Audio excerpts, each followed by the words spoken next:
Cuando sentimos hambre, tomamos alimento. Pero, ¿qué alimento es el que elegimos en un momento u otro?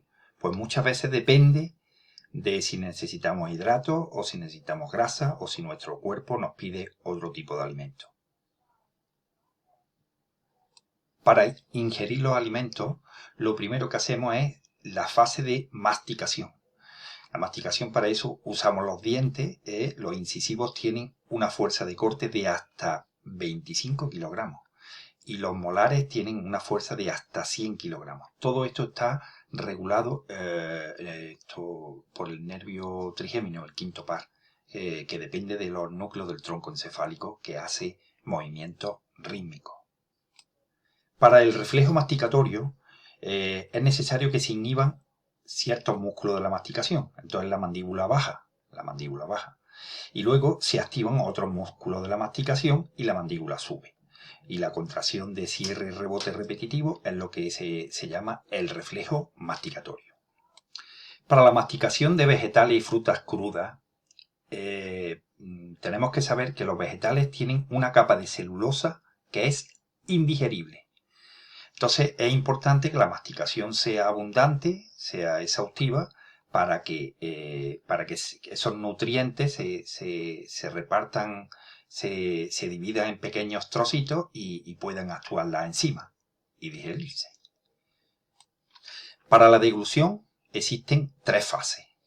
La primera es la fase voluntaria en la cual la lengua se mueve hacia atrás y hacia arriba, para formar el bolo alimenticio, para prepararlo y pasar a la siguiente fase, que es la fase faríngea, con mucha saliva, con abundante cantidad de saliva. Segundo, la fase faríngea dura poco, dura 1 segundo y estimula los receptores de la entrada de la faringe y los pliegues amigdalinos. En primer lugar, el paladar blando tapa las coanas, o sea, la parte de la nariz. Segundo, se cierran los pliegues palatofaríngeos. Tercero, las cuerdas vocales se aproximan y la epiglotis sube. Y cuarto, la laringe sube y se relaja el esfínter esofágico superior y ya se contrae la faringe. Una vez pasado este proceso, pasamos a la tercera fase, que es la fase esofágica. Dura más tiempo, dura aproximadamente de 8 a 10 segundos y consiste que el alimento pase por todo el esófago, que tiene una longitud de unos 30 centímetros, formando ondas peristálticas primarias. Con estas son normalmente suficientes porque se van contrayendo por detrás y se va relajando por delante. Entonces, esto es una onda peristáltica. A veces no es suficiente estas ondas peristálticas primarias y es necesario una onda secundaria, sobre todo cuando estamos en posiciones un poco inclinados o tumbados, que la deglución no se hace bien. El primer tercio del esófago tiene fibras musculares esqueléticas y por eso está inervado tanto por el glosofaringio como por el vago. Sin embargo, ya los 2 últimos tercios del esófago ya está solamente inervado por el vago. ¿Por qué? Porque tiene fibra muscular lisa solamente. Este momento, esta entrada del esófago aquí al estómago, es lo que se llama el esfínter gastroesofágico inferior o el cardia, como también se le llama. Este cardia recibe una contracción tónica de 30 milímetros de mercurio. Al recibir una onda, se relaja y deja pasar el alimento. O sea que lo que hace es evitar que el ácido gástrico vuelva hacia atrás y dañe el esófago, que tiene una mucosa más débil que la del estómago. Un defecto de la relajación se llamaría acalasia. Acalasia es cuando está relajado y entonces permite el paso del líquido al esófago que lo quema. Y por supuesto porque está derecho, si está tumbado llega a todas las partes del esófago. Empezamos a ver las funciones motoras del estómago. Para eso tenemos que saber que las funciones son 3. Primero, el almacenamiento del alimento en el estómago. Segundo, la mezcla para formar el quimo. Y tercero, el vaciamiento a través del intestino delgado. Observamos que el esófago tiene aquí la puerta de entrada, que es lo que se llama el cardia. La parte de arriba se conoce como el fondo. El cuerpo es la parte principal, con la curvatura mayor y la curvatura menor. y la parte final es el antro pilórico. Aquí el píloro es la válvula de salida hacia el intestino delgado. El almacenamiento del alimento en el estómago se hace en círculos concéntricos. En la parte periférica está lo más antiguo, ¿veis? Esto de color aquí marroncito claro es la parte más antigua. Luego vendría la parte azul y por último la parte verde en el centro, que es lo más reciente. Todo esto va dejando pasar el píloro en pequeñas cantidades una vez que se haya formado el quimo. Aquí veis un poco la semejanza con la botella de 1,5 litros de agua, que es más o menos la capacidad que tiene el estómago. La mezcla de los alimentos se hace gracias a las contracciones enérgicas que se producen cada 15 o 20 segundos de la musculatura del estómago. Además, tenemos que saber que en todas las partes del estómago, salvo en esta zona de aquí, se produce gran cantidad de jugo gástrico. Eso hace que se mezcle muy bien y se forme el quimo. Pero el problema está aquí. El problema está en el anillo este de compresión que hace el píloro, que deja pasar muy pocos milímetros. Lo cual significa que el mecanismo de mezcla se hace entre el anillo de compresión más la retropulsión. Ese es el mejor mecanismo de mezcla.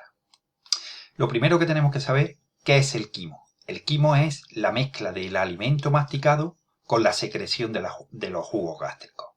Es semilíquida y tiene así aspecto turbio, como de este color, como color chocolate. Y luego también tenemos que saber lo que son las contracciones del hambre. Las contracciones del hambre son como retortijones de hambre que se producen contracciones sostenidas durante 2 o 3 minutos cuando llevamos 12 o más horas, 12, 14 o 16 horas sin tomar alimento. Es más fuerte en los pequeños, en los jóvenes, o bien cuando el azúcar está bajo, personas que tienen problemas de diabetes, o en las personas mayores es menos fuerte. Tercero, para el vaciamiento gástrico depende de la peristalsis o acción de bombeo, es lo que se llama la bomba pilórica. Señores, ejerce mucha presión sobre las paredes, hasta 60 centímetros de agua es la presión. Es decir, 6 veces más de lo normal. Pero claro, no solamente depende de la peristalsis, también depende del control del esfínter pilórico, que tiene una gruesa capa circular y no deja pasar grandes cantidades de quimo. El quimo lo va administrando poco a poco. Lo que sí deja pasar es el agua y los líquidos, ¿vale? Eso sí. Y también no solamente va a depender de la peristalsis, sino depende de los estimulantes del vaciamiento, como por ejemplo el volumen alimentario, la cantidad de alimento que tenga, o bien el efecto de la gastrina, que ya vamos a estudiar después. Los factores duodenales que evitan el vaciamiento gástrico. En primer lugar, decir que el duodeno está inervado eléctricamente por 3 nervios. En primer lugar, el sistema nervioso mientérico, por otra parte los ganglios simpáticos y sobre todo por el nervio vago, que es el nervio motor del estómago. Pero cuando va a vaciarse el estómago aquí a nivel del esfínter, va a depender de la distensión del duodeno, de cómo se distienda el duodeno, también de la irritación de la mucosa gástrica, duodenal. Si la mucosa duodenal está irritada, manda una señal y en 30 segundos se detiene automáticamente el vaciado. También de la acidez del quimo. La acidez del quimo, cuando el quimo es muy ácido, cuando baja de un pH de 4, automáticamente ya se detiene aquí el paso y ya se va haciendo más lento porque necesita la utilización de sales biliares y el páncreas con su jugo, etc. Y por cuarto factor, la osmolaridad del quimo y la presencia de productos de degradación. Todos estos factores hacen que el vaciamiento gástrico esté más detenido.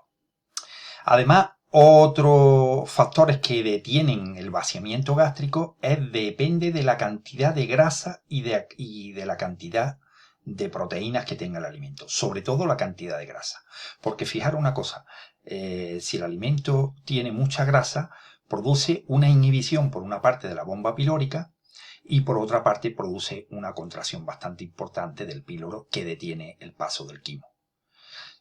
Además hay 2 factores más, como el péptido inhibidor gástrico o el péptido insulino dependiente de la glucosa.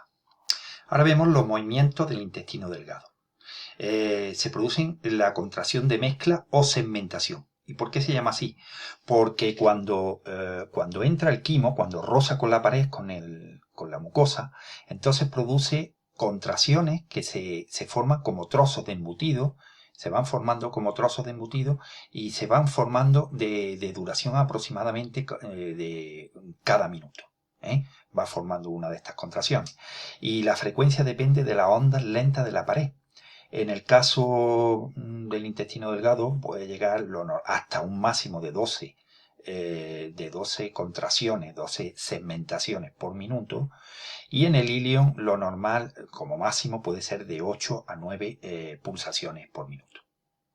Los movimientos propulsivos hacen que avance el alimento, o sea, una vez que avance, va formando como onda, va formando como onda a un ritmo de unos 0,5 a 2 centímetros de progresión. Al principio son más rápidos, en la parte del píloro, en la parte proximal es más rápido, y en la parte distal, cerca del ano, ya las ondas son más lentas. El estímulo es un estímulo mecánico junto con el reflejo gastroentérico. Está produciendo un empuje neto de más o menos 1 centímetro por minuto, lo cual significa que una digestión dura desde 3 hasta 5 horas, las que tienen mucha grasa, hasta 5 horas para que el quimo llegue a la válvula iliocecal. Y hay factores hormonales que estimulan la secreción, o sea, la velocidad de propulsión, como es la gastrina, la colecistoquinina, la insulina, la motilina y la serotonina. Y hay otros factores que la inhiben, como la secretina y el glucagón. En los movimientos propulsivos hay que contar un detalle importante, es la válvula iliocecal, es decir, la unión del ilio, que es el final del intestino delgado, con el intestino grueso. Aquí veis el apéndice y este sería el colon ascendente, la parte primera del intestino grueso. Bueno, pues este paso es lo que se llama el ilio, la válvula iliocecal. Muchas veces el alimento se queda aquí parado y entonces necesita la presencia de otra comida, la siguiente comida, para que empuje y produzca lo que se llama el reflejo gastroiliar. Entonces aumenta la contracción del ilio y ya la comida anterior pasa hacia el colon. Esta es la válvula iliocecal, que es la unión de la parte final del ilion, del intestino delgado, con el intestino grueso, que veis aquí. La parte primera, el colon ascendente del intestino grueso. Bueno, pues esta válvula iliocecal está tan cerrada que muchas veces el alimento se queda ahí detenido. Entonces, ¿qué hace falta para que el alimento progrese ya hacia el colon y hacia el resto? Pues necesita de la presencia. Como veis, hace falta la presencia de la siguiente comida, para que produzca una presión, aumente la presión, se produce lo que se llama el reflejo gastroiliar, y aumenta la contracción del ilio y entonces sí, ya deja pasar el alimento desde el intestino delgado al intestino grueso. La función de la válvula iliocecal es evitar el reflujo del alimento. Por tanto, el alimento por eso se queda aquí pegado en esta válvula y necesita presiones importantes. O sea, unos 1500 a 2000 mililitros de quimo pasa diariamente a través de esta válvula. Pero fijar una cosa, que aquí hay un esfínter bastante importante y además este esfínter aguanta presiones de hasta 50 mililitros de agua. Hay factores como por ejemplo el control de retroalimentación. Cuando se distiende el colon, pues entonces evita que... La función de la válvula iliocecal es evitar el reflujo del alimento, para que no vuelva hacia atrás. Por eso el esfínter de la válvula es bastante importante, y además aquí soporta presión de hasta 50 mililitros de agua. Pensad que pueden pasar de 1500 a 2000 mililitros, hasta 2 litros de quimo al día puede pasar a través de esta válvula. Entonces, ya sabéis, la función es evitar el reflujo, evitar que el alimento que ya ha pasado al colon vuelva hacia el ilion. El colon, que es la última parte del intestino, es el intestino grueso, que tiene 3 porciones, la porción ascendente, el colon transverso y el colon descendente y ya el resto. Bueno, pues también la función que tiene sobre todo el colon es absorber agua y electrolitos, sobre todo en la parte proximal, en el colon ascendente, y almacenamiento de la materia fecal sería en la parte descendente. Los movimientos en el colon son los mismos que en el intestino delgado, lo que pasa que un poco más lento.